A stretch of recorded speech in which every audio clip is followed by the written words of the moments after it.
So right now it doesn't even feel like this happened.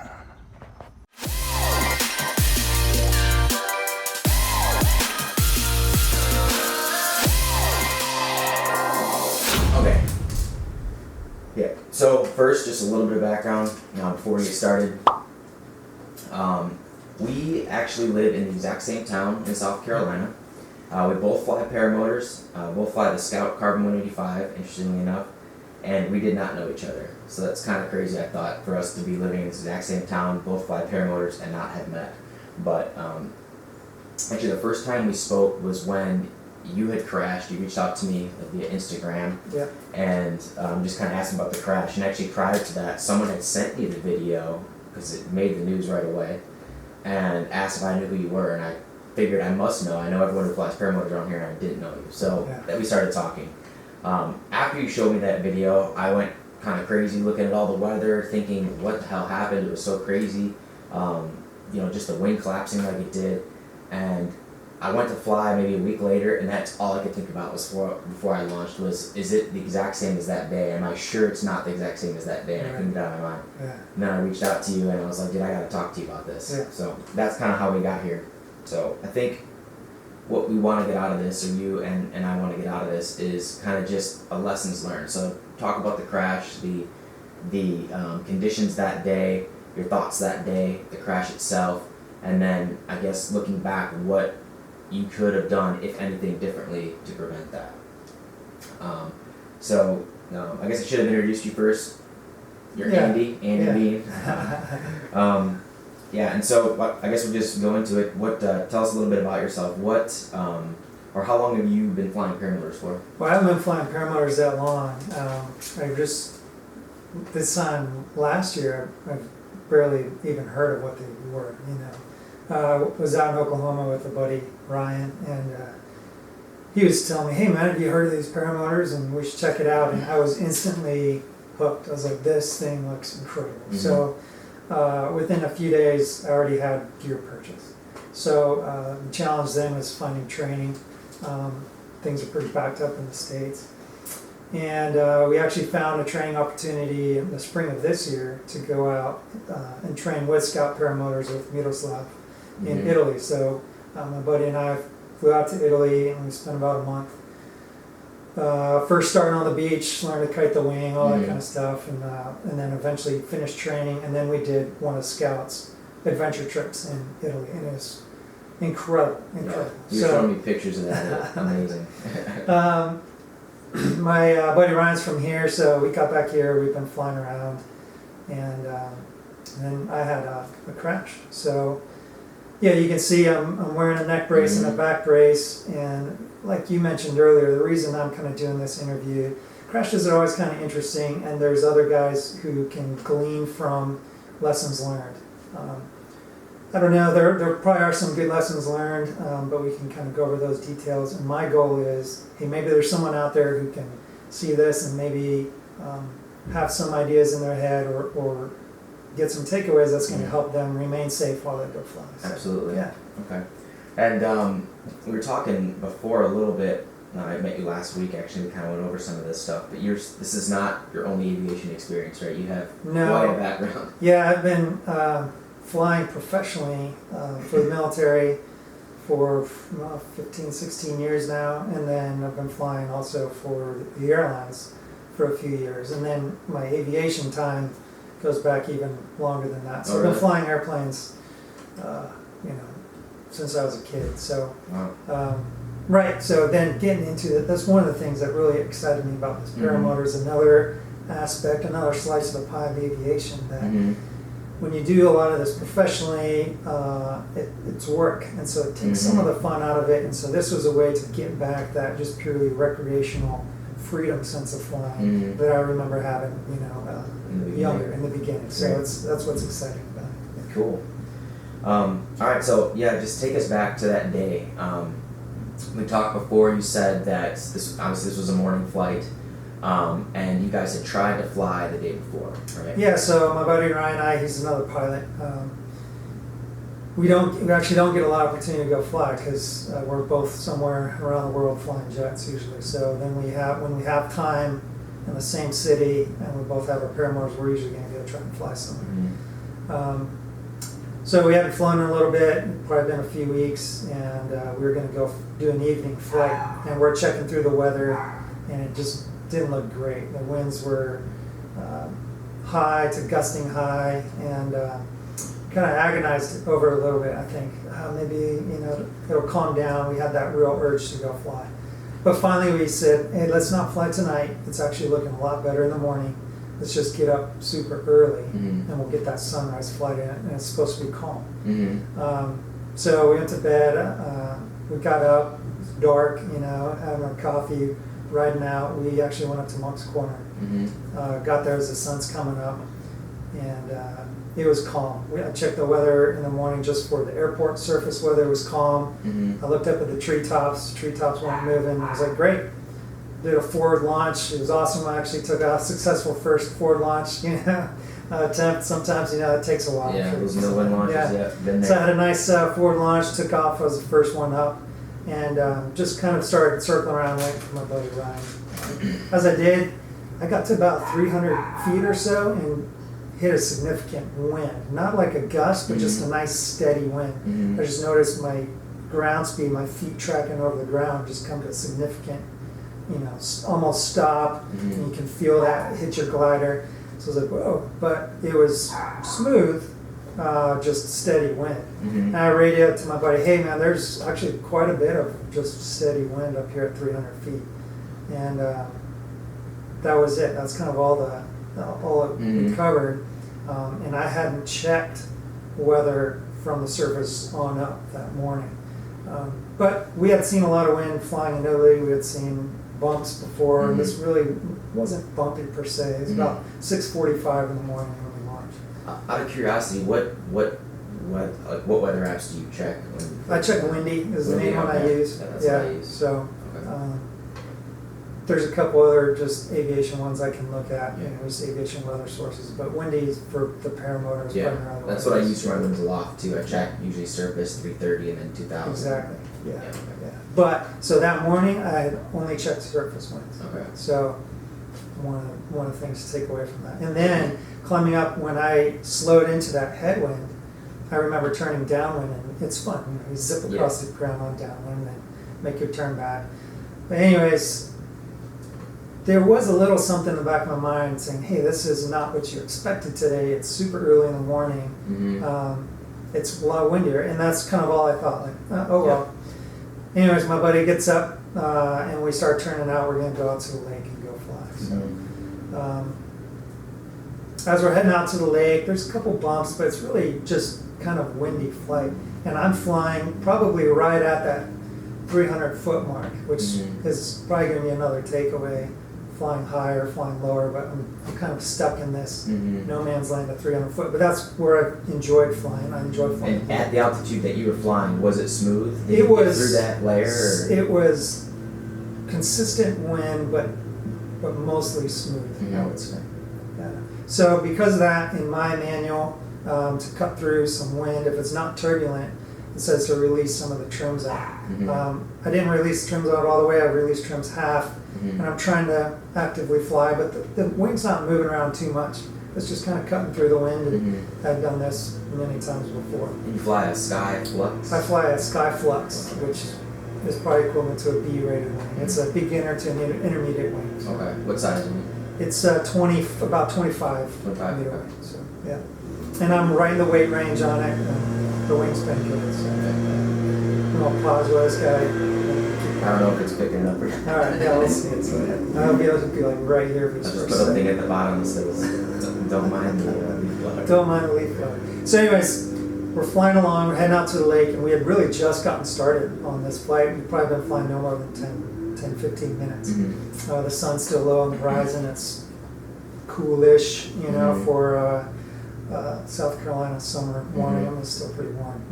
And then all of a sudden I hit just this wall of wind. I could feel the wind hit my body, and it felt to me like in an instant my wing was snapped all the way behind me and upside down. So I swung up forward, twisted around, came back down, fell through my risers, got twisted again, and within a few seconds, I was on the ground. I hit the ground. I remember thinking as it snapped back that I was going to recover immediately. I'd had a very minor collapse in the past, and instantaneously it just popped right back open. So that's kind of what I expected. I was like, oh, this thing will recover any second. And then by the time I realized, no, this is not recovering, maybe I should think about pulling a reserve chute. I was kind of under some pretty significant G at that point, spinning around. And I was thinking, I'm probably way too low for this reserve. I might mess things up even more. And as my mind process is going through that, I'm thinking, man, I can't even know if I can really reach under my seat for this reserve just with the G's. And then I hit the ground. So with my time, sometimes you hear a lot of times, oh, accidents happen in slow motion. Yeah. It didn't feel that. It felt so fast. I felt like I was being pushed down into the ground. So, I didn't have a lot of time on that, and it was so violent, and it felt like hitting a brick wall. Yeah. Yeah, and so it was very new. That was very abnormal to me. Nothing. I'd never experienced anything like that before. So, yeah. And at that altitude, I hear people say like, "Oh, your reserve does work at that altitude," which maybe it would have. Maybe if the second you had that collapse, you were just ready for it, and you whipped your reserve, it would have worked. That's very possible. Nobody's thinking that, especially when they're flying smooth. No one's thinking about that. I was actually looking out on the lake, thinking, "Oh, I want to go to that peninsula," and I was thinking about rotors off of the treetops, and thinking about how low I'm going to get, kind of looking out on the lake, and my mind's thinking about that, and that's when I hit this thing, and the wings behind me. And I kind of had to play catch up, like, okay, what's going on? How bad is this? Oh, it is bad. What about my reserve? And boom, there's impact. And we discussed this before. That's the trade-off, right? At flying at 200-300 feet but that's what's awesome about paramotors is you can do that. Yeah. You can fly low and slow, but the risk is if something does happen, you just don't have the time to recover. Yeah. So it's it's something that pretty much everybody does, and we just accept that risk, to a point. But, well, a lot of fun things in life are just on the other side of the risk wall. Absolutely. And so, I mean, you can accept risk within reason, right? And it's what we're kind of going to talk about later is kind of building your own go, no go. So.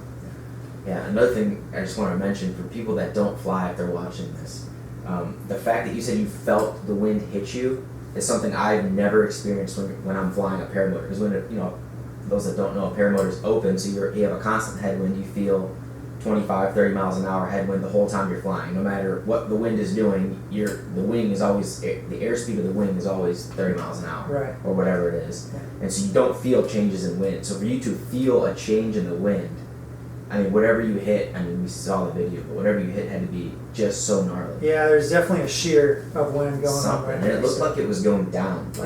Your wing didn't just collapse. It's hard to tell, but it looked like it almost went down and kind of folded. It folded back behind me, and then I ended up falling through it. So it was definitely underneath me. But I've felt wind shear, low-level wind shear in airplanes before. It can rock a big airplane, especially if you're flying a low level or something like that. So, a paramotor probably isn't quite meant to take that kind of stuff. So, And so something that I was thinking about over and over when you reached out to me after I watched this video was I asked myself, would I have flown that day? Was that a day, had I not been working or doing whatever I was doing, that I would have flown? And I've flown in questionable conditions a bunch of times. I was telling you that story about my buddy Mike who got swatted out of the sky. And that was a way gnarlier day than it seems like you're describing. And, I didn't fly, but he went up, flew, got sucked up, pushed down, rocked around, and finally on approach, he came back over the tree line and hit sync, and it just shot him into the ground and broke his paramotor, also the scout, just shattered it. And he was okay, walked away from it, but his paramotor was wrecked. But I asked myself what I had flown that day, and so I went back and looked at the weather, and I was like, okay, tell me I wouldn't have flown. So I looked at the weather, and it said calm on the ground. It was 5 to 6 on the ground was the Euro model or something like that. But then at 330 feet, it was doubled. It was 16 or something like that. So it was predicted. Yeah. But I mean, knowing what I know now, I'll make a decision probably not to fly that day. Yeah. But in calm conditions, you know, I've seen wind, you know, at altitude, and it's not bothered me. I thought, well, if it's smooth on the ground, I'll just punch through that, and I'll be fine. Yeah. So Often I mean, you can punch through some wind, or Mhm. it is stronger at altitude, but it's not really a big deal. Wind with paramotors isn't a huge deal, but wind shear, turbulence, thermals in the midday, and that kind of stuff. And so you try to avoid that by flying early in the morning or later in the evening. But that's not to say you're invulnerable from encountering wind shear and stuff. So yeah. I was talking to the same guy, Mike, about all this because he knows a lot more about weather than I do, and he was mentioning the QT and something about how it was predicted. Like he wouldn't have flown that day because of what this QT said, and that's beyond my comprehension level. So I have to look into it some more. But I don't know, man. I think I probably would have flown that day. You know, I probably would have made the same decision, especially if I was in your position where I, you know, hadn't flown in a long time, and you know, it's my only chance to fly for the next however long, which happens to me a lot. You know, you got 2 kids, you got kids. It's like you barely have time to fly. I'm working all day, kids at night, and then the weekend comes, and it's like, which day is the best? And they may not be ideal, but I'm gonna push it, and I'm gonna fly that day, you know, no matter what. And that's the mindset I have sometimes. Yeah. You know, Especially if you're going with somebody, there's that added pressure to go fly. Yeah. Let's say I was just completely by myself, Mm-hmm. and I hit those stronger winds at 300 feet. Maybe then without a buddy, you can. I would be like, well, I don't want to do this, and come down. There's also then having a buddy that might help you, where he's like, hey man, let's double check some things, or let's think this through. So there's some pros and cons to that, and that's kind of knowing yourself and knowing who you're flying with. Yes. Yeah. Okay, so now let's go to. I mean, you're on the ground now. I'm on the ground. What's the first thing you think? You hit the ground and you're laying there. What happens? Yeah, so I'm laying there, and I can smell fuel. The engine was still running. I It's heard just sitting that. there, and it's just sputtering, idling away beautifully on the ground. Moster 185. Yeah. So everything else is just completely destroyed. There's like pieces within a 50-foot radius. Yeah. So I remember unstrapping, shutting the engine off. And Do you remember how you hit, by the way? I hit on my right side. Okay, so you were kind of in a spiral. I when was, you hit, you I was come swinging straight in a down. spiral coming. Yeah, I didn't come straight down. Well, I just came straight down on my side. But Okay. I flew into the wing was back up. when Yeah, I hit, so it was flew it into was, the ground. Yeah, spiraling. Yeah. It looked like it was face down. Okay. So, anyways, I remember pain flooding in. So it turns out I broke my neck, I broke my back, and had some internal organs that were lacerated. Is what they said. So I'm laying there, and pain's coming in, and so I'm like, well, maybe I should lay still. And then I'm like, it didn't feel real. All this felt like any minute now I'm gonna snap out of this. Like it took a while for my brain to register that I'm laying on the ground with a busted up paramotor and a busted up body, and I don't know how bad my body was busted up, but it felt pretty bad, you know. So I dropped it. Luckily, my cell phone was still in my pocket. I dropped the pin to my wife. Hey, I'm here. Did you tell her? Yeah, I said, hey, I crashed. I'd call her. I said, hey, I crashed. I'm here. Make sure my buddy Ryan knows, because I didn't know what happened to him. What was her reaction? She's pretty calm. She said, okay, thanks, and then I'll get a hold of you. So then I called my buddy Ryan, and he said, hey, I know exactly where you're at. I've already called 911. Ambulance is on the way. Just sit tight. And he didn't want to come. He watched me go down, and he didn't want to come land next to me because he saw that there was some pretty bad shear. It just same thing. Look, I just folded up, collapsed, and he's like, "Well, I'm not going to fly into that." And also, what can you do, right? What can you do? That's a decision, but your flying buddy always has to make it. If one guy goes down, is one, should I go over there if the weather is what put him on the ground, or two, am I better at landing and helping them? Which maybe in that case, if he could have, maybe helping you would have been a good option. Or should I go get help? Right. So he landed on the side of the road back where we parked the truck, and waited for the ambulance, then got in with the ambulance and directed them to right where I was. So he expedited that recovery, or the paramedics getting to me. So as I was waiting there, I felt like I was kind of going into shock, and so I filmed myself just talking about the crash, just to give my mind something to do, so I don't just sit there and freak out. So, right now it doesn't even feel like this happened. Let's see.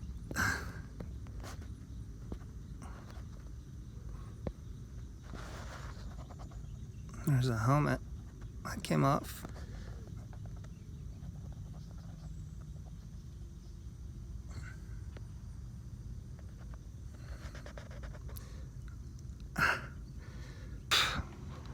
I got some blood or something behind here. Yeah, let's see. Ugh.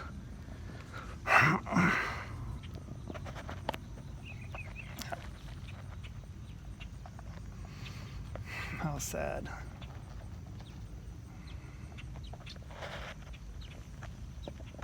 So, I don't remember much.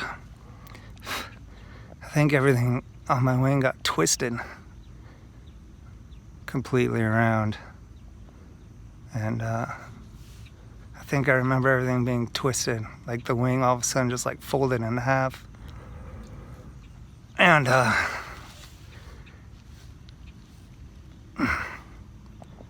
just remember coming down. It wasn't flying anymore. I don't remember anything else. I don't think I was very high. I think I hear an ambulance. Ryan called it.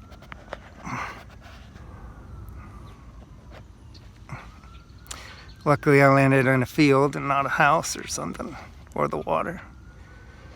I didn't know if I was bleeding to death internally or anything. You know, I was like, I don't know if I've got 20 minutes or if I'm good to go. Wow. But I could definitely tell I was broken. It was like crunchy bag of marbles type of thing. So. Just it was thinking rough. about that, I've been in a wreck before, Yeah. a bad motorcycle wreck where I was in the hospital for a long time and I learned to walk again and everything, but I don't remember any of it. Oh. I mean, I just got thrown and then I woke up in the hospital, on a surgical bed, being, prodded on. So I don't remember any of that. So being conscious during that, my mind would go crazy. Yeah, it's I would be thinking not like, a fun place to be because you just kind of don't know how bad off you are. Mm-hmm. You know, I was excited that I could wiggle my fingers and toes. I thought maybe I'd broken a hip or broken ribs or broke my ankle. All these things were in so much pain, and I pulled muscles hitting the ground and stuff. But luckily, I didn't break that much stuff. Yeah, that's insane. Paramedics came. They cut some lines on my glider off of me, and cut my shirt off, all that stuff. And rolled me onto the truck, and I was trying to be nice to them and help them out and tell them I'm doing okay. I think my back's broken or neck's broken. And they did a good job and drove me to the hospital. Once I figured out they were taking me to Trident, I called my wife back and said, hey, I'm going to Trident.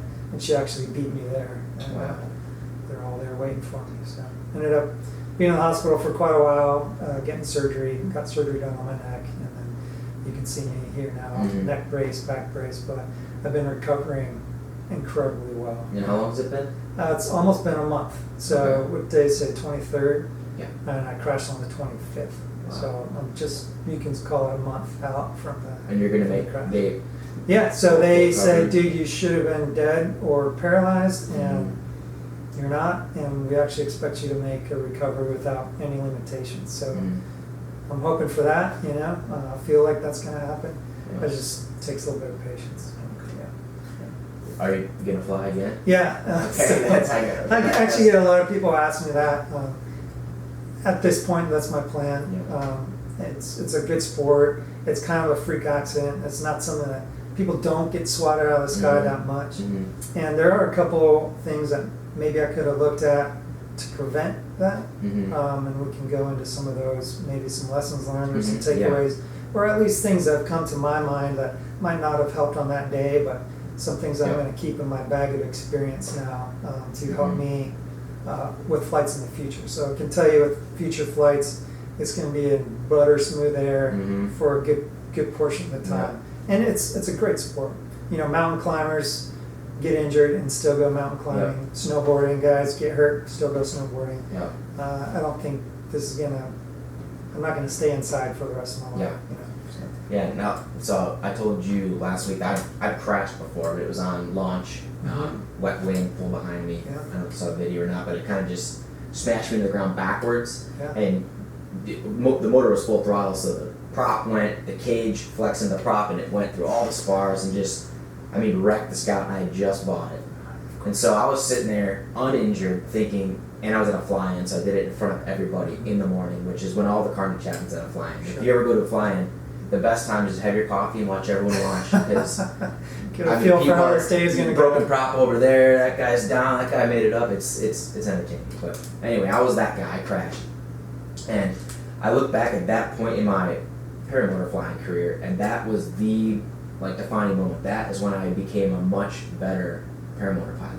It's because it humbled me. I remember that day or the day before flying, thinking like, I'm so good at flying. Like I'm banking, I'm barreling, I'm doing all this. It's like I'm good. I'm good at flying. You know what I mean? And at that time, I don't know, maybe 100 hours, maybe a little more, a little less, something like that. So not an experienced pilot at that time.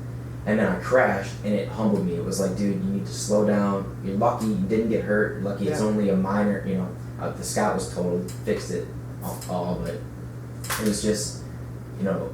That's what I'm hoping this video does, is takes the place of a crash for somebody. Yeah, replaces, because same for me, you know, it's like, okay, I am vulnerable, you know, I'm not just invincible flying, because the same thing, man, this is so easy, it's so fun, I'm freaking hanging on a parachute, even if the motor dies, like I didn't feel like really much bad could happen, and I'd flown in some pretty nasty turbulence in the mountains in Italy, and seen the little wingtip fold in and just snap right back out. So I thought, man, these things are they recover so well. If you fly them within the weight range and stuff, there's really not much that can happen to you. And if it does, you've got a reserve. Like, you know, what could go wrong? And then you get hit with something that you didn't expect, you didn't see coming. And so it makes you respect the sport a little more, respect limitations, and put a lot more thought into how you're going to execute your good time of going to fly. It doesn't mean you can't go have a good time, but it makes you think about it a little bit more. So, All right, so I guess now the whole idea behind this video was to, I guess, figure out, you know, some lessons learned. What could you have done different? What are you going to do different in the future? We kind of touched on it a little bit. But I know you had some things. I've got some takeaways, you know, that I've thought of, and of course, as soon as the video's over, you know, tomorrow I'll think of a better takeaway. And I'm sure there's a lot of people out there who can speak to this a lot better than I can. But just some of the things that I'm going to have in my bag for my next flights are, one, I was eager to go fly, really wanted to go fly. That's nothing wrong with that per se, but being cautious of, dude, we really want to go fly. Let's make this happen. And that could potentially get you in trouble. So that's one of them. I'll pull this out. The other is a thorough check of wind products. So I used the Windy app the night prior, and we were looking through all the altitudes, and we saw a forecast for the morning's great. And in the morning, I checked the surface. It was calm, supposed to be calm. Got there, it was calm. Wind, treetops were calm. I was like, that's exactly like forecast. But I didn't go through the whole, if you want to call it, checklist of checking all the aspects of the weather, because it's exactly like we anticipated, right? So don't skimp on double checking weather, even if you think it's mundane or I just checked it earlier. Hey, right before launch, it's not going to hurt anybody to go through another full weather check on stuff. So given that, some respect, checking the weather. And then when you do go fly, so the other point would be, hey, what are you going to do if you start flying and things aren't what you expected? Hey, we expected this weather, now I'm flying and it's not what I expected. Nothing wrong in going back, landing, and just double checking a couple things, or going through a mental process of, okay, it's not what I expected, am I comfortable continuing on with these weather conditions?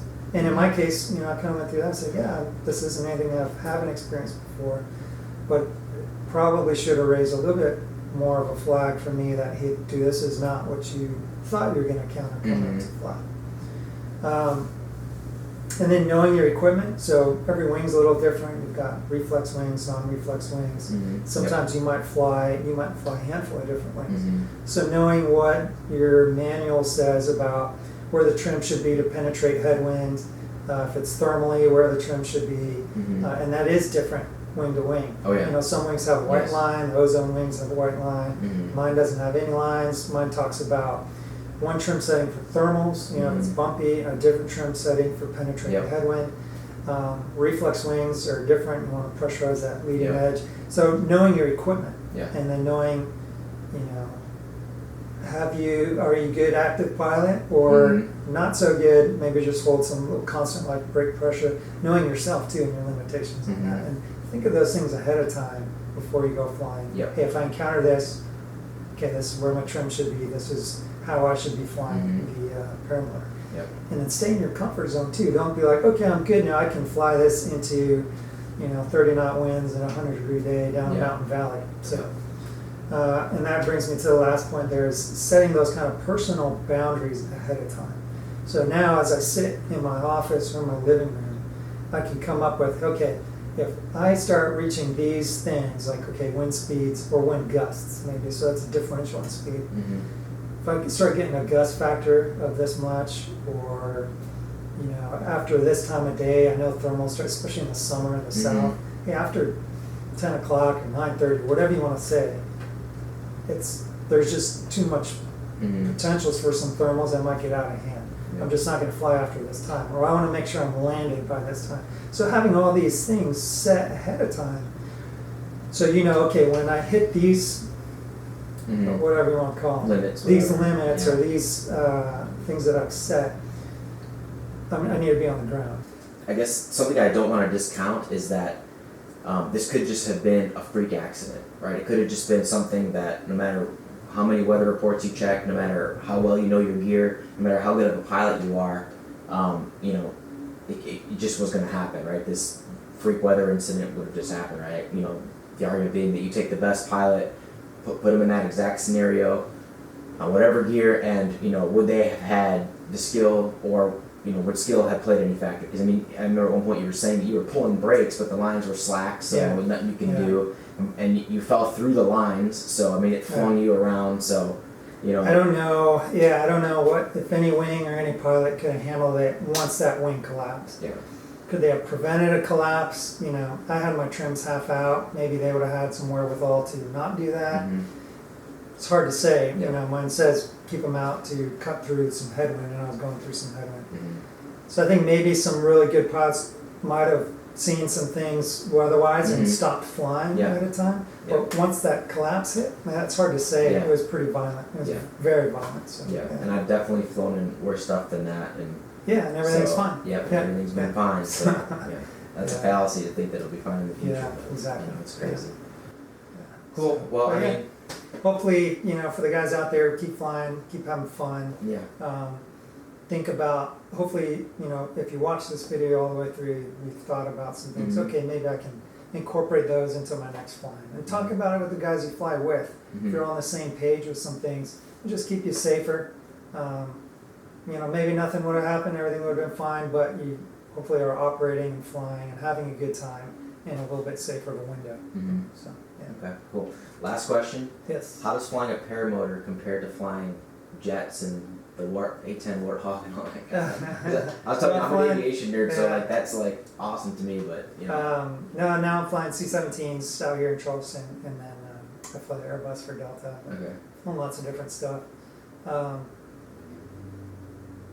Those are fun too. You know, I've always been a kid that loves flying airplanes, and it's a blast. Yeah, I get to instruct on the C-17 now, and I enjoy doing that.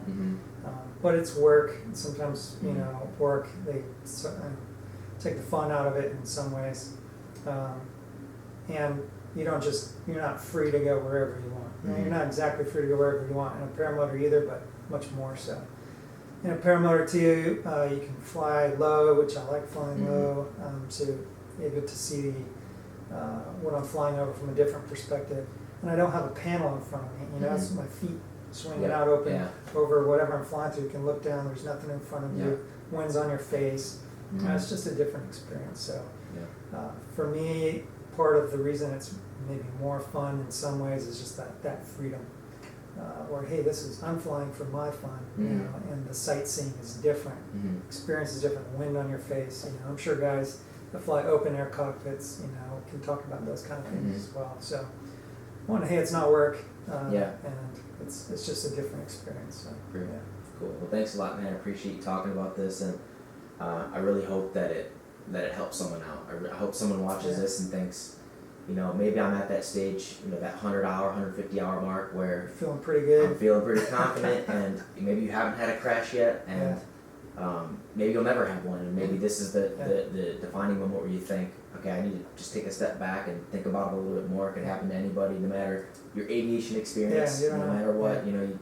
So I just that's kind of what I'm hoping this video does, and I think it'll do that if people watch it. And, you know, Hey guys, set some boundaries and fly within those boundaries. Adjust them if you need to, and have a good time. Cool. Well, thanks so much, dude. I really appreciate it. And obviously, when you get everything back fixed and you get your scout back, and we'll go fly. So it'll be fun. Save up for some fun spots to show you. Yeah. Cool. Well, thanks a lot, man. Really appreciate it.